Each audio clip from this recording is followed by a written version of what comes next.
Good morning students. आज हम एक ऐसा क्वेश्चन करने जा रहे हैं जो इंटरव्यू में काफ़ी बार पूछा जाता है। आपके पास क्वेश्चन या पजल मैं कहूँगा ये ऐसा है। इन अ रेस ऑफ 25 हॉर्सेस, यानी कि 25 घोड़े मैंने एक रेस के अंदर दौड़ाए। मुझे ये बताना है कि पहले 3 नंबर पे आने वाले जो घोड़े होंगे वो कौन से होंगे। यानी कि मुझे ये पता करना है कि मुझे कम से कम कितनी रेस करवानी पड़ेगी कि मुझे पहले 3 पोजीशन पे आने वाले घोड़ों का पता चल जाए। कंडीशन ये कहती है एक बार में मैं 5 घोड़ों को ही दौड़ा सकता हूं एक रेस के अंदर। एक बार में 5 घोड़ों, अगर एक ही रेस के अंदर मैं सारा को दौड़ा सकता तो क्वेश्चन बहुत इजी था, एक ही रेस में काम हो जाता मेरा पहले 3। लेकिन मुझे घड़ी का भी इस्तेमाल नहीं करना, तो देखो मैं क्या करूंगा। पहले मैंने क्या करा, पहले मैंने 5 रेस करवाई। कितनी रेसेस करवाई मैंने? 5 रेसेस करवाई। वो तो करवानी ही पड़ेगी। 5 रेसेस का मतलब है एक रेस में 5 घोड़े आए तो 25 घोड़े हमारे पास भाग चुके। यानी कि मैंने 5 के 5 रेस के अंदर सारे के सारे घोड़ों को दौड़ा दिया। अब एक चीज को देखना, मैं यहाँ पर एक बॉक्स बना रहा हूं, आप उसको समझने की कोशिश करिएगा।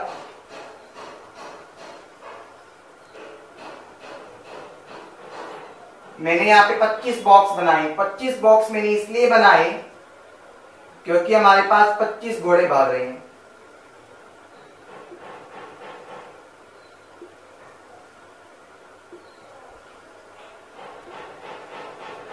ठीक है, मैंने जो ऊपर की तरफ लिखा है वो मैंने ये लिखा कि कितनी रेसेस चल रही है मेरे पास।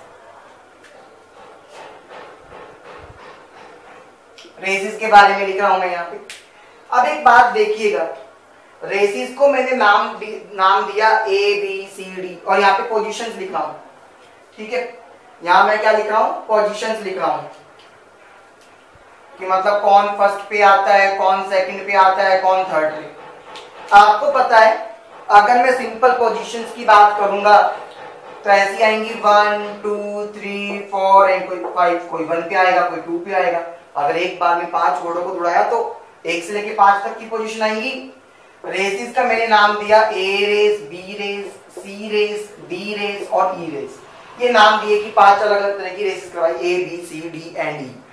अब एक बात को सुनना, जब पहले वाली रेस भागी यानी कि ए नाम की रेस भागी तो उसमें एक आदमी ऐसा आया होगा जो A1 नाम का, एक A2 नाम का घोड़ा और एक A3 नाम का घोड़ा। वो इस तरह से आपके पास क्या हो गया, जो A1 A2 और A3 नाम का घोड़ा है, यानी कि A1 नाम का घोड़ा पहली पोजीशन पर रहा, A2 नाम का घोड़ा दूसरी पोजीशन पे, A3 नाम का तीसरी पोजीशन पे और A4 चौथी पे और A4 5वीं पोजीशन पे रहा मेरे पास। इसी तरह से अगर मैं बात करूं बी रेस में भी एक घोड़ा B1 पे रहा होगा, एक घोड़ा B2 पे रहा, एक B3 पे रहा और ऐसे ही B4 और B5 पे रहा होगा।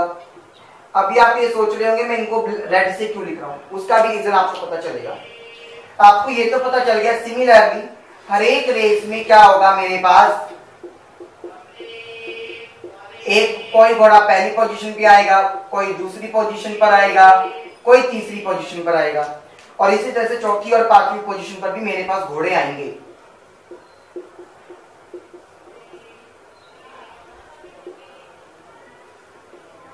ये समझ गए आप?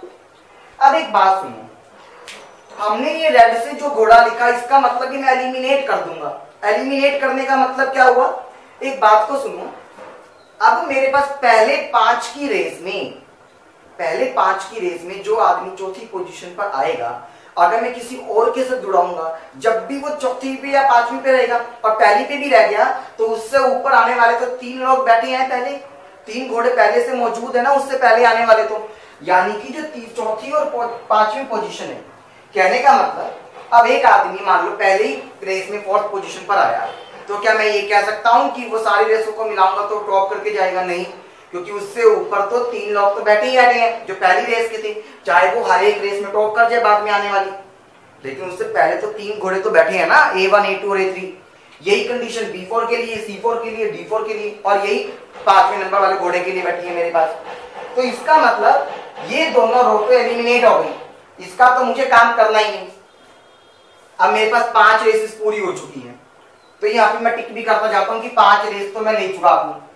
अब मेरे को क्या करना है, अब मैं रेस करवाऊंगा उन लोगों के बीच में, उन घोड़ों के बीच में जो अपने अपने ग्रुप में पहली पोजीशन पर आए थे, अपनी अपनी पोजीशन पे जो पहले अपने अपने ग्रुप में जो पहली पोजीशन पे आए थे, यानी कि इस वाले पहली बार पोजीशन वाले उसमें उनके बीच में मैंने रेस करवा दी। अब ये देखो, उनके बीच में जब मैंने रेस करवाई तो मैं ये मानकर चल रहा हूं, क्योंकि हमको तो मानकर चलना है, मुझे नंबर ऑफ एलिमेंट्स निकालने, नंबर ऑफ पोजीशंस निकालनी है। मैंने ये मान लिया A1 पहली पोजीशन पर आया, A2 दूसरी पोजीशन पर आया, C1 हमारे, अब मैं यानी कि ये लिख सकता हूं, इसकी पोजीशन तो आपके पास क्या आई थी, फर्स्ट, इसकी क्या आई थी आपके पास दूसरी नंबर पोजीशन, इसकी आई थी तीसरी नंबर पोजीशन, इसकी आई चौथी नंबर और इसकी आई पांचवी नंबर पोजीशन। समझ गए? तो एक बात सुनो, अब मुझे यहां से ये पता चल गया कि पहली इस वाली रेस में भी D और E1 ये चौथी और पांचवी पोजीशन पर आ गई। इसका मतलब अगर ये मेरे पास पांचवी और चौथी पोजीशन पर आ चुके हैं तो इनसे ऊपर तो ये तीन भी हो सकते हैं और ये तीन भी थे, ये कभी टॉप नहीं कर सकते। ये भी तीन हो सकते हैं, ये भी तीन हो सकते हैं, ये कभी टॉप नहीं कर सकते, तो मैंने इसको हटा दिया। अब मेरे पास 6 रेसेस पूरी हो सकती हैं, 6 races are completed, 6 races completed, 6 race पूरी हो चुकी है हमारे पास। अब एक बात सोचने वाली है, जो जो मेरे पास पूरी होती जाएंगी, एलिमिनेट होती जाएंगी, मैं उसको रेड से लिखता जा रहा हूं, आप समझ गए होंगे इस चीज का। तो अब एक बात बताओ, क्या D3 कभी टॉप कर सकता है? अगर D3 को पहले 3 में आना है तो मेरे पास पेयर बनना चाहिए D1 D2 D3, लेकिन D1 ही नहीं आएगा तो D2 और D3 कहां से आएगा? ना ही E2 आ सकता, ना ही E3 आ सकता। तो इसका मतलब मेरे पास D2 वाला भी क्या बन गया, रेड, D3 वाला भी क्या बन गया, रेड। ये सारे मेरे पास क्या बनते जा रहे हैं, रेड बनते जा रहे हैं। समझ पा गए? समझ पा रहे हैं आप इस चीज को?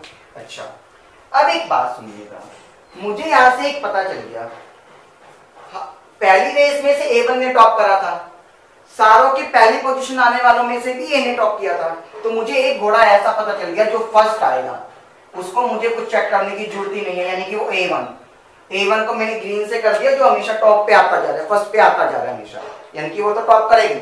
अब बात रहेगी सेकंड और थर्ड पोजीशन की। सेकंड और थर्ड की बात करेंगे, ग्रुप आपका ये बन सकता है A1 A2 A3, हाँ बिल्कुल बन सकता है, क्योंकि अभी A2 और B1 के बीच में रेस नहीं हुई। लेकिन एक बात बताओ, यहां से A1 B1 C1 के बीच में हो सकते हैं 3 पेयर, यहां से क्या C3 आ सकता है? क्योंकि C3 आएगा तो C2 का होना भी जरूरी है और C1 का भी, C1 C2 C3, फिर A1 रह गया तो पॉसिबल नहीं है ना मेरे पास। तो मुझे पता चल गया कि C3 मेरे पास रेड हो गया, C3 मेरे पास क्या हो गया, रेड होता जा रहा है। अच्छा, इसी तरह से मैं आपको ये बता दूं कि जो आपके पास B3 है, चलो B3 का भी दो,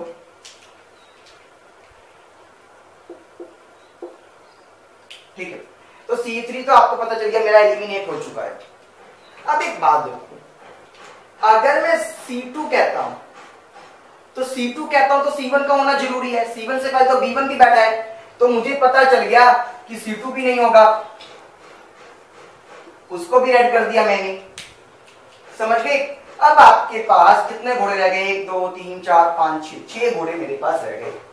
अब इसमें से कौन टॉप करेगा कौन नहीं करेगा आपको वो पता करना है।